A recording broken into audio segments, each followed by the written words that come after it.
আসসালামু আলাইকুম। হ্যাঁ গাইস, কী অবস্থা সবার? কেমন আছেন সবাই? আজকে আরেকটা ভিডিও, সেটা হচ্ছে রেডমি নোট 9 প্রো। তো এটা রেডমি নোট 9 প্রো, এটার ভিতরে যে প্রবলেমটা হচ্ছে, এটা কাস্টমারের কথায় আমাকে বললো যে ভাই এটা কোনো প্রকার মানে টেকনিশিয়ান ভাইয়ের সেট, এটা বলতেছে ভাই এটা কোনো প্রকার রিডিং শো করে না, এটা সিপিও রিভল করতে হবে। তো আমি দেখলাম আসলে কোনো প্রকার রিডিং শো করে না। চার্জার কেবল লাগালাম, লাগানোর পর দেখি এটার ভিতরে কোনো প্রকার এম্পিয়ার নিচ্ছে না। আবার খুলে আবার লাগালাম, দেখি এটার ভিতরে কোনো এম্পিয়ার নেই কিনা। এটার ভিতরে কোনো এম্পিয়ার নিচ্ছে না। তো এটার ভিতরে কোনো প্রকার এম্পিয়ার নিচ্ছে না। তো সরাসরি আমি এটাকে পাওয়ার সাপ্লাই চেক করব যে পাওয়ার সাপ্লাই এম্পিয়ার নেই কিনা। যদি চার্জিং কেবলের সমস্যা থাকে বা চার্জিং লাইনের সমস্যা থাকে তো এম্পিয়ার নিতেছে না। তো পাওয়ার সেকশনে তো এম্পিয়ার নেওয়ার কথা। দেখেন এটার ভিতরে যে পাওয়ার সেকশনটা আছে, এই পাওয়ার সেকশনে কোনো এম্পিয়ার নিচ্ছে না, কোনো প্রকার এম্পিয়ার পাওয়ার সেকশনেও নিচ্ছে না। তো বড় বড় অভিজ্ঞতা টেকনিশিয়ান ভাইয়ের মতামত কি ভাই, এটা কি সিপিওর সমস্যা?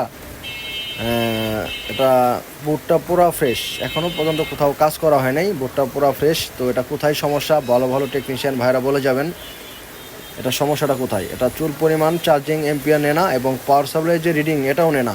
মাদারবোর্ড পুরো ইনটেক, ফুল ফ্রেশ। এটা হলো টেকনিশিয়ান ভাইয়ের কথা যে এটা সিপিও রিভল করতে হবে। সবাই ভালো থাকবেন।